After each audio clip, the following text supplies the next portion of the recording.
When we're looking for a product on Amazon, most of us have got into the habit of checking the reviews beneath it.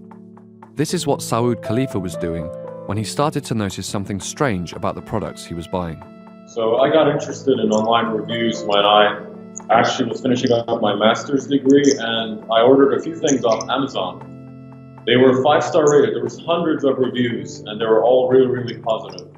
I received the product, and there was something completely off with the products. The quality was really low. It did not last at all. So I went back, read the reviews, and noticed there was a lot of red flags within the reviews themselves.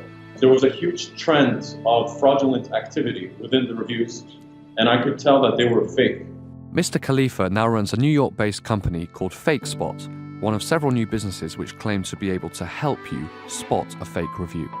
The very existence of such companies highlights a looming crisis of faith in online reviews, which are now at the very heart of how internet shopping works. In the UK alone, they influence an estimated £23 billion of transactions each year. Most internet users are aware of the fact that they have to read reviews before doing a purchasing decision. And without any reviews there, most products won't get any sales. That's basically it. So most of these sellers know that reviews are a very critical part of their business. Faced with these pressures, some companies are now encouraging customers to leave a positive review in return for a free item. Others opt for more cynical tactics, targeting competitors with negative feedback. In a statement, Amazon told us that any attempt to manipulate customer reviews is strictly prohibited, and that it suspends, bans, and takes legal action on those who violate its policies. The US firm added that it invests significant resources to protect the integrity of reviews in our store. This includes teams of investigators and automated technology to prevent and detect inauthentic reviews at source. The US company has filed lawsuits against more than 1,000 defendants for reviews abuse. But Amazon is an enormous global platform for selling, and so any attempt to monitor wrongdoing comprehensively is going to be seriously difficult. It is a cat and mouse game between the platforms, for example, Amazon, and the sellers that are on those platforms. So they constantly find new angles, new ways to exploit their system and find new ways of detecting fake reviews. So it is definitely a cat and mouse game. When it comes to smaller sellers, reviews can be a matter of life or death. Kevin Williams founded Brush Hero, a company that sells brushes used to clean cars. Reviews have an incredible effect on revenues. We went through a period in the last year where we had a number of negative reviews that weren't necessarily fair, but appeared on our listings. And it immediately had a 20 to 30% impact on the individual unit sales. But worse than that, it affected the relevance of those products in the Amazon search engine. For Utah-based Brush Hero, there is a tipping point for negativity.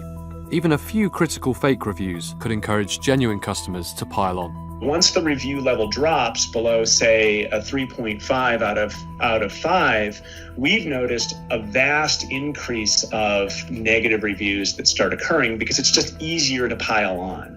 What that leads to is not just a loss of sales on Amazon and a loss of velocity on Amazon, it also impacts sales all over the place because consumers are relatively savvy. They're looking for review scores when they're buying off Amazon or Amazon. So it decreases the efficacy of our advertising through Facebook, through other social media channels, through Google, whatever it is. There is also a sense that the source of the reviews is difficult to address. Amazon can do a lot to improve its review system. I don't believe that they're doing a great job in tracking where reviews are coming from. It seems to me that Amazon should have the statistical ability to identify those bad reviewers and vet them out of the system, and they haven't yet. So where do the bad actors come from? For Mr. Williams, the problem has one obvious source. The sense is that it's coming from China. When Amazon started to solicit Chinese sellers directly, it seemed to open the floodgates to a mountain of bad actors. Despite his experiences, Mr. Williams is himself a devoted user of the platform. Absolutely, it's changed the way I look at reviews. I'm highly analytical about it. I'm an avid Amazon shopper. I have to admit that even though I've had lots of problems on Amazon, it's a major sales channel for me.